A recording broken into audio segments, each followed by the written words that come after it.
సంతోషము తండ్రికి కుమారునికి పరిశుద్ధాత్మకి ప్రభా మమ్మల్ని కనికరింపము, క్రీస్తు మమ్మల్ని కనికరింపము, ప్రభా మమ్మల్ని కనికరింపము. దేవుని వాక్య భాగాన్ని అయితే ఆ దూత భయపడుకుడి, ఇదిగో ప్రజలందరికీ కలగబో మహా సంతోషకరమైన శుభార్తమానము నేను మీకు తెలియజేస్తున్నాను. దావీదు పట్టణం మందు నేను రక్షకుడు మీ కొరకు పుట్టి ఉన్నాడు. నేను ప్రభు అయిన యేసు క్రీస్తు. దానికి ఇదే మీ కానవాలు. ఒక శిశువు పొత్తుగుడ్డలతో చుట్టబడి ఒక తొట్టులో పండుకుని మీరు చూసేదరని వారితో చెప్పాను. వెంటనే పరలోక సైన్య సమూహం ఆ దూతతో కూడా నుండి సర్వోన్నతమైనటువంటి స్థలంలో దేవునికి మహిమయు ఆయనకి ఇష్టమైన మనుషులకు భూమి మీద సమాధానము కలుగుగా కానీ వారు స్తోత్రగానము చేయుచుండెను. దేవుడి పరిశుద్ధ వాక్యాన్ని గురించిన కాదు.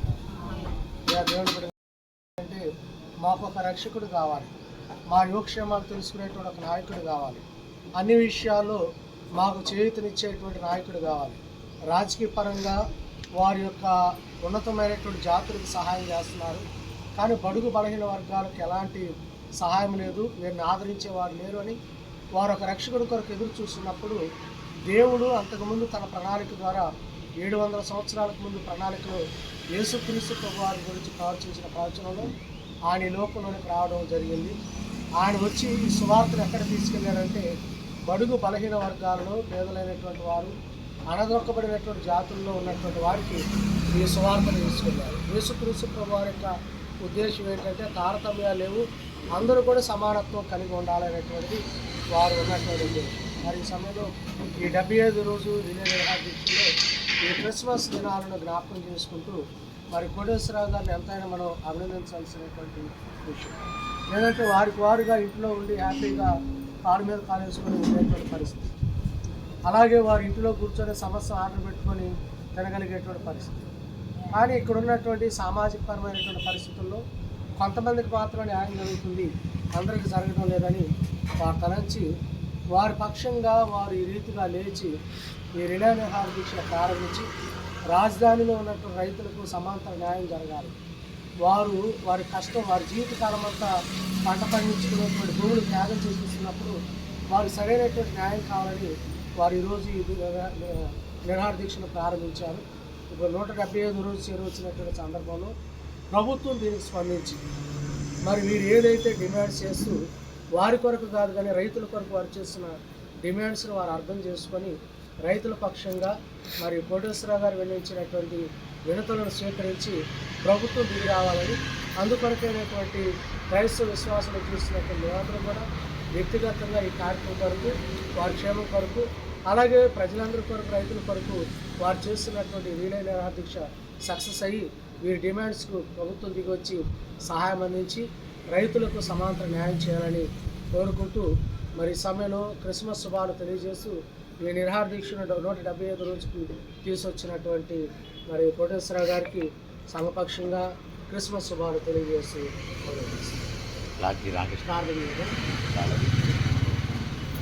సరిపోతుంది. సరిపోయింది. Okay, cake cutting first cake ప్రేమల తండ్రి, మరి ఈ సమయంలో ఈ కేక్ కటింగ్ మీరు ఆశ్రయించండి. అనేక పదార్థాలు మించు నా ప్రేమికులు మధురముకులు, అలాగే నా ప్రభావ మరి కోటేశ్వర గారు ప్రారంభించినటువంటి ఈ యొక్క కార్యక్రమంలో మిశ్రమ జాతులు అందరూ కూడా చేరువచ్చి సహకారం ఉంది.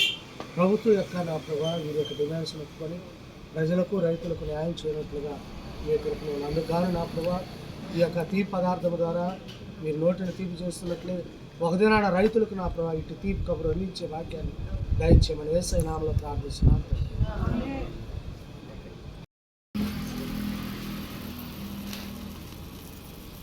వర్ధిల్లాలి కోటేశ్వరరావు గారి నాయకత్వం, వర్ధిల్లాలి కోటేశ్వరరావు గారి నాయకత్వం, వర్ధిల్లాలి వారి ఆలోచనలన్నీ కూడా, వారి మనోభిష్ట ఏదైతే ఉందో దాని దేవుడు ఈ క్రిస్మస్ దినాల్లో సఫలం చేయను కాక.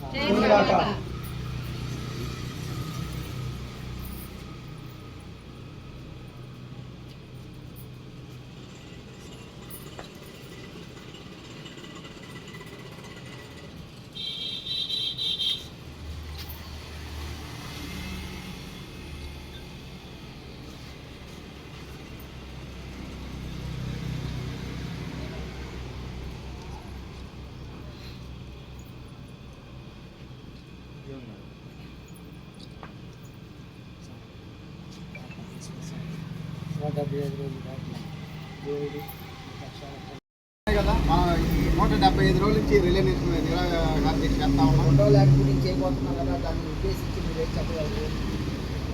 రెండో పూలింగ్ తీసుకోవాలంటే ఎకరానికి ₹1,00,00,000 లేదా గవర్నమెంట్ వాల్యుయేషన్ మీద 4 రెట్టింపులు ఇచ్చి 1250 గజాలు ఇస్తేనే ఇస్తారు. ఎందుకంటే వాళ్ళకి ఇచ్చి వాళ్ళు ఒక 20 ఏళ్ళు 15 ఏళ్ళు 30 ఏళ్ళు పట్టింది అనుకోండి, అప్పుడు దాకా వీళ్ళు ఏం తిని బతకాలి రైతు కార్మికులు కానీ. అందుకని చెప్పి ప్రభుత్వానికి నేను చెప్పేది అదే, ఎకరానికి గవర్నమెంట్ వాల్యుయేషన్ 4 రెట్టింపులు కానీ లేదా ఎకరానికి ₹1,00,00,000 కానీ రెంటులో ఏదో ప్యాకేజీ ప్రకటించి ఒక నిర్ణయం తీసుకొని 2-3 రోజులు స్పష్టమైన హామీ ఇస్తే భూములు మీరు 50 ఎకరం కావాలన్నా 1,00,000 ఎకరం కావాలన్నా ఇస్తారు.